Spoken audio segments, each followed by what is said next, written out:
নিউক্যাসলে অনুষ্ঠিত হল ৮৪টি টিমের অংশগ্রহণে নর্থ ইস্টের সর্ববৃহৎ ব্যাডমিন্টন টুর্নামেন্ট ২০২৫। বিস্তারিত আমাদের নর্থ ইস্ট প্রতিনিধি শাহান চৌধুরীর রিপোর্টে।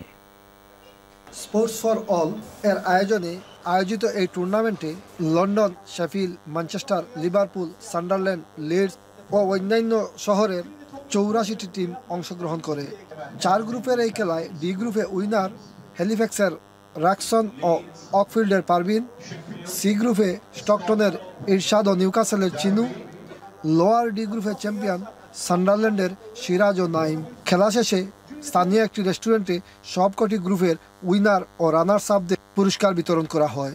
United Badminton Tournament 2025 was successful thanks to our sponsors, players. We had over 80 entries and we also had a lot of teams on the waiting list. Inshallah, next year it'll be bigger and better. It's going to be our 10th anniversary. শরীর চর্চায় খেলাধুলা অত্যন্ত জরুরি, আর এই খেলাধুলার মাধ্যমে কমিউনিটির একে অন্যের ভ্রাতৃত্বের বন্ধন আরও সুদৃঢ় হয়। Shahan Chowdhury, channels news, Newcastle.